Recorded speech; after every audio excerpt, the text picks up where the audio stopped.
नमस्कार, द नगरी न्यूज में आपका स्वागत है। मैं हूं आपके साथ दीपशिखा।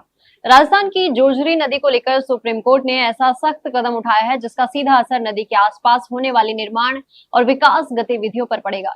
जोजरी नदी में लगातार बढ़ रहे प्रदूषण और पर्यावरण को हो रहे नुकसान को देखते हुए सुप्रीम कोर्ट ने नदी के किनारे 100 मीटर के दायरे में किसी भी तरह के निर्माण या विकास गतिविधि पर अंतरिम रोक लगा दी है। जस्टिस विक्रमनाथ और जस्टिस संदीप मेहता की पीठ ने कहा कि जब तक नदी की हार्ड फ्लड लाइन और जरूरी इलेक्ट्रोलॉजिकल बफर जोन की वैज्ञानिक तरीके से पहचान और सीमांकन नहीं हो जाता, तब तक नदी के इंफोसिस्टम को लेकर सुरक्षा के लिए ये अंतिम सुरक्षा दायरा लागू रहेगा। कोर्ट का ये फैसला इसलिए भी अहम है क्योंकि जोजरी नदी लंबे समय से औद्योगिक प्रदूषण की समस्या से जूझ रही है। सुप्रीम कोर्ट ने सितंबर 2025 में इस मामले का स्वतः संज्ञान लिया था और तब से नदी के प्रदूषण को लेकर लगातार सुनवाई और निगरानी की जा रही है।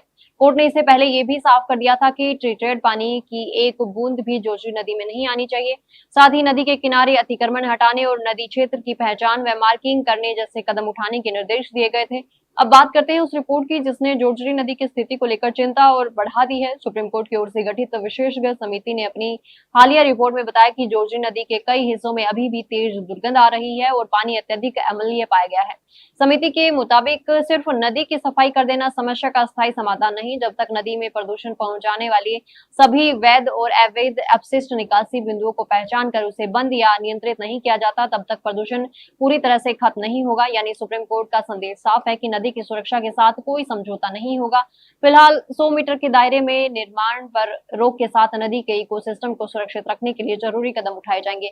अब देखना होगा कि राजस्थान सरकार और संबंधित एजेंसियां सुप्रीम कोर्ट के इन निर्देशों को जमीन पर कितने प्रभावी तरीके से लागू करती है।